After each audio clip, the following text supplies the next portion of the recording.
Hello everyone. So this is about Essay 320 Materiality in Planning and Performing an Audit for CA final students, and CA inter students can also refer for this standard. So in this standard, first of all, what is misstatement? Misstatement material कब होगी?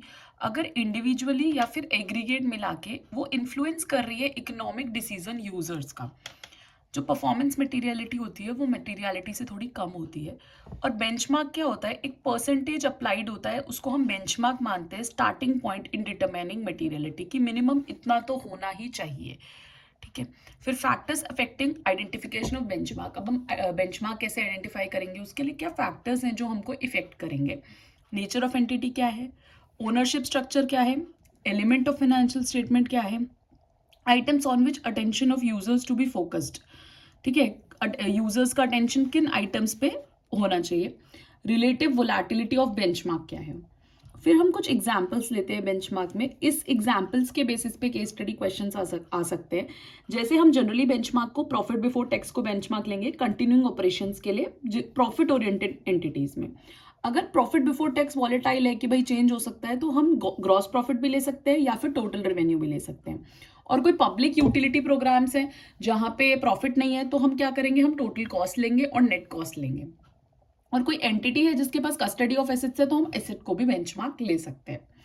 फिर revision of materiality कम करेंगे हम as a result of, हम materiality हमने एक decide कर ली कि भाई इतने के बाद चीजें मटेरियल है, उसको हमको रिवाइज करना है, तो वो किन बेसिस पे रिवीजन होगा? कोई न्यू इन्फॉर्मेशन है, कोई सर्कमस्टेंसेस चेंज है, कोई change in auditors understanding of fap है।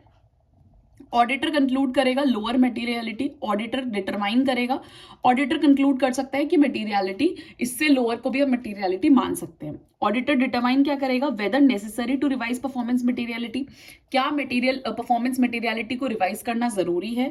और एनटी नेचर टाइमिंग एक्सटेंट ऑफ फैप क्या है, फर्दर ऑडिट प्रोसीजर क्या है, वो अप्रोप्रिएट होने चाहिए।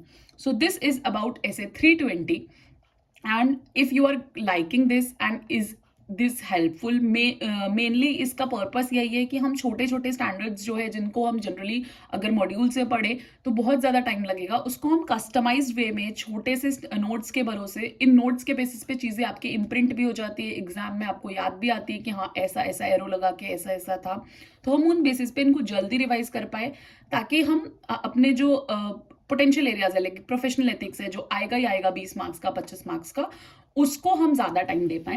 तो ये हम कंसाइज वे में कर रहे हैं, छोटी छोटी 3 to 5 मिनट्स की वीडियोस, एक्सेप्ट फॉर कुछ स्टैंडर्ड्स जो कि बड़े हैं बना रहे हैं, ताकि ये सारी चीजें आपको अच्छे से रिमाइंड हो जाए और इनका कहीं भी रेफरेंस आए। ये बहुत शॉर्ट नोट्स कीवर्ड्स फॉर्म में है, ये तो याद हो ही हो, प्लस इसको टेक्स्ट फॉर्म में आप एग्जाम्स में लिख पाए किसी भी केस स्टडी में अगर आए तो।